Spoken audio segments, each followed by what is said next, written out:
And there is drama unfolding in France's women's soccer league after a player was taken into custody in connection with an attack on a teammate. But first, we're following some breaking news out of South Africa. Ian Lee, what's going on? Good morning, Emery. Yeah, we got that breaking news out of South Africa where the last president of apartheid South Africa has died. F.W. de Klerk paved the way for equal rights, the freeing of Nelson Mandela, and the country's first democratic elections. He was 85 years old.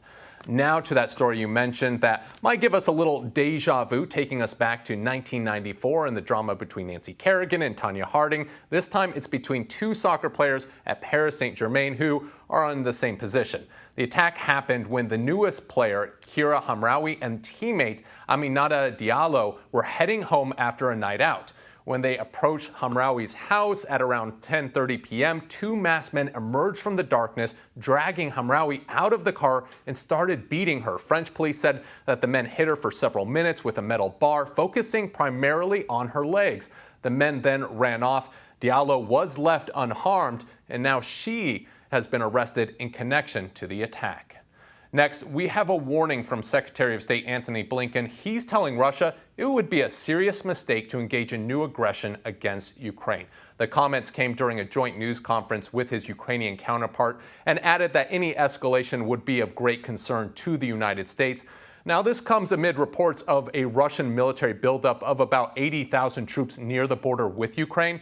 The Biden administration has been trying to diffuse tensions between the two countries, but there are fears Russia will renew its assault on parts of the country.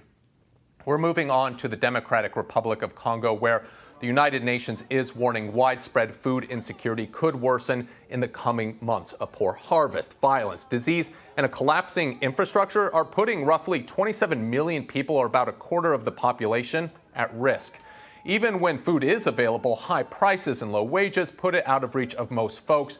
Add on top of that the measures taken to contain COVID-19, and the situation is even more dire. The UN is asking for more than $60 million, it says, will provide life-saving assistance.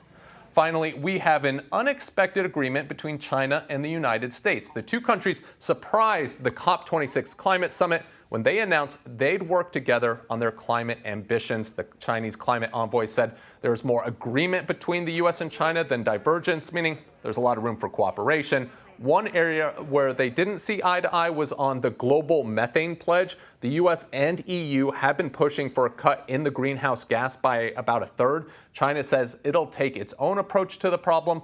And despite that, U.S. climate envoy John Kerry said he was pleased with what they achieved. Amory, the fact that China and the U.S. released a joint statement is a big deal. It shows that despite the current political tensions between Washington and Beijing, the two countries can work together.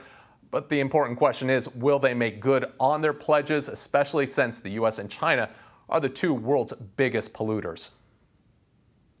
Yeah, and I would say, well, baby steps, but I don't think we have time for baby steps. We need giant leaps, but something is better than nothing. Ian, thank you so much.